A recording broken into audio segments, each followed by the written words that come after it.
Hello everyone, Jeb from Jeb's Project. Let's see what we have on the bench today. Okay, on the bench today we have a Kenwood TS-430S. Just a single digit on the display.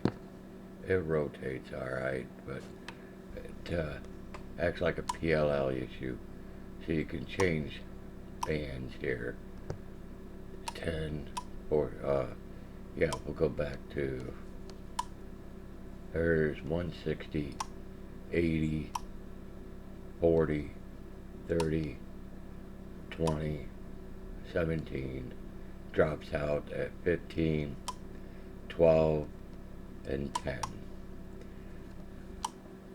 So that acts a lot like PLL.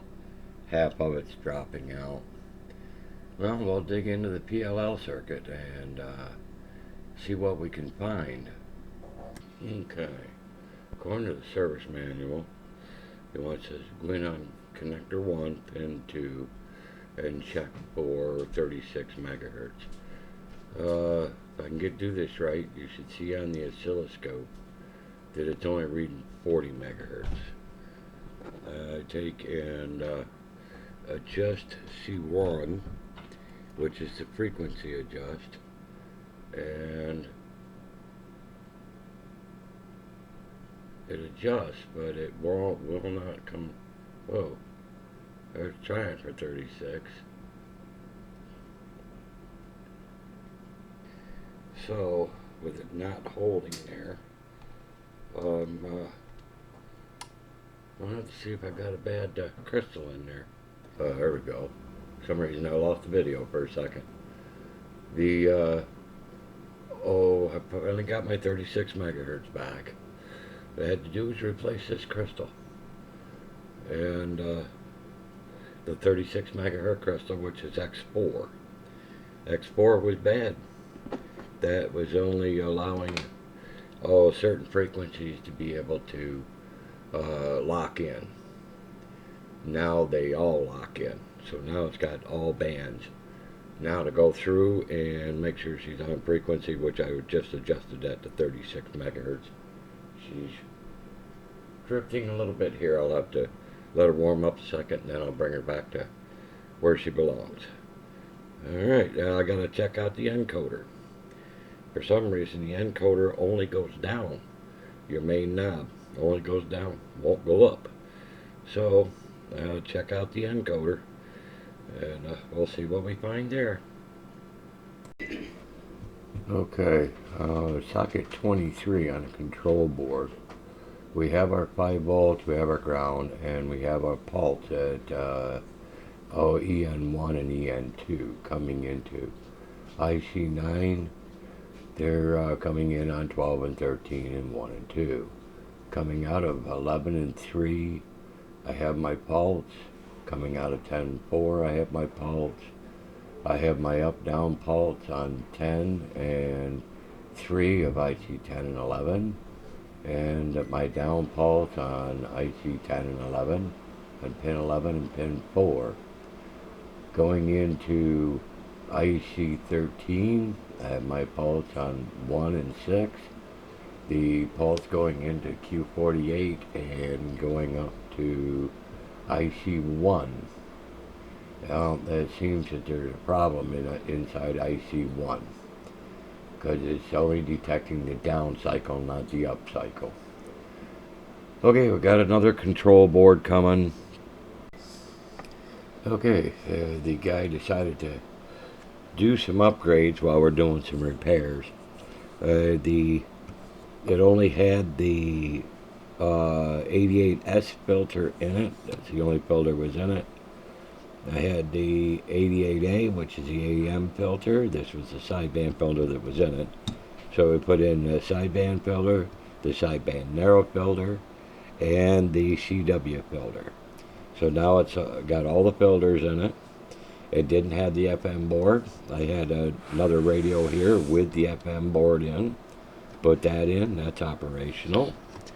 And we're going to be changing out the case here. You can see it's pretty well scratched up here, the cover and the case.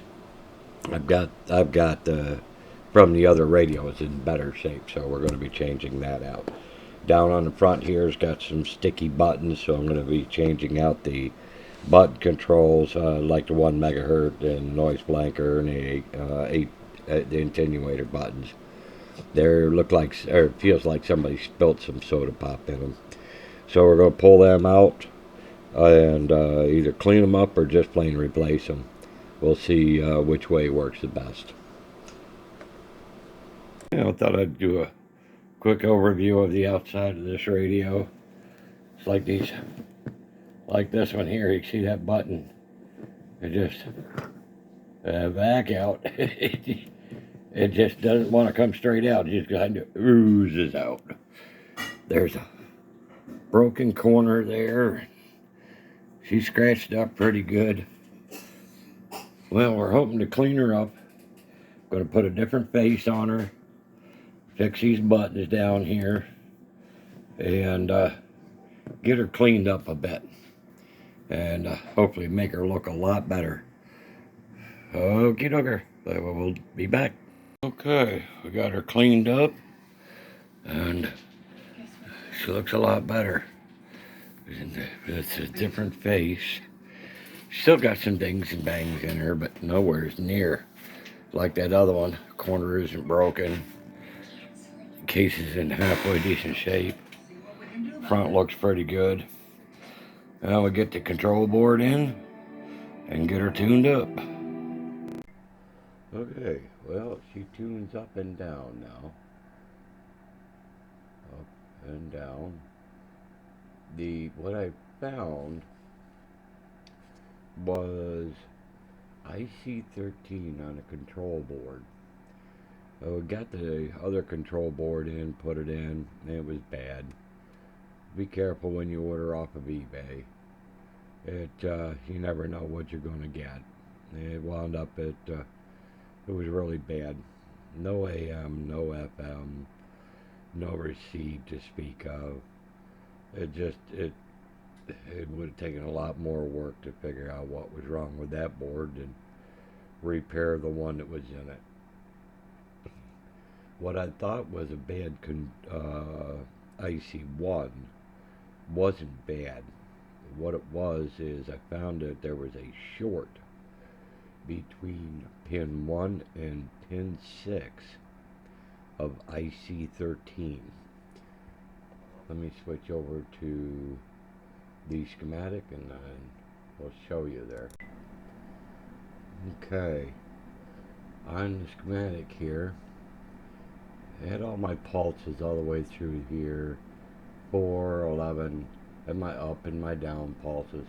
But for some reason it was reading 1 and 6.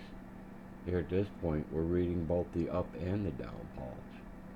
Well, it turns out that there was a spot on the board that someone had resoldered a joint and got it crossed over on 1 and 6. I didn't recognize it in the beginning till after I went to check Q.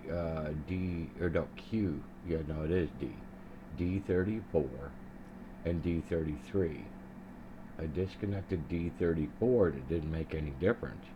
I checked it, the diode was good, D33 was good. So I decided to take and check the continuity, because you got R175 and R174 that connect between 1 and 6.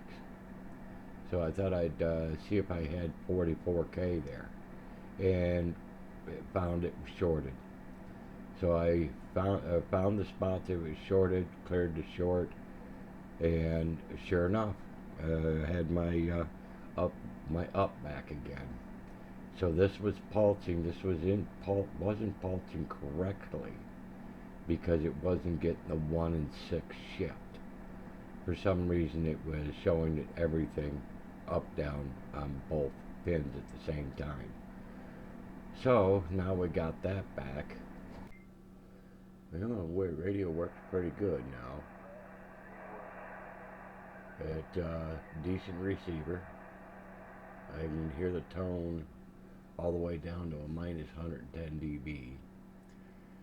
After replacing the 36 megahertz crystal, that brought the bands back. So it was a PLL issue, but it wasn't on the PLL. It was on the control board. And I believe it was X4 crystal, which is the 36 megahertz crystal. Then went to the encoder. The encoder would only go down. Ran through that circuit several times. Replaced IC13 on the control board. Thought it had a bad IC1, but it wasn't IC1. It was a short between 1 and 6, which it didn't show up right away because I didn't check to see the resistance between 1 and 6 until I'd removed one of the diodes, and it didn't make any difference.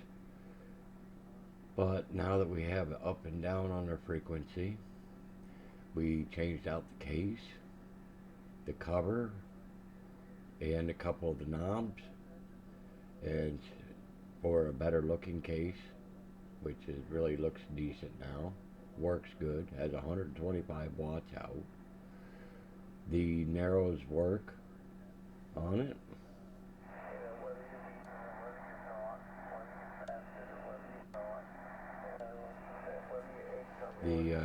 Everything seems to work just fine. The IF shift is working pretty good. The RIT.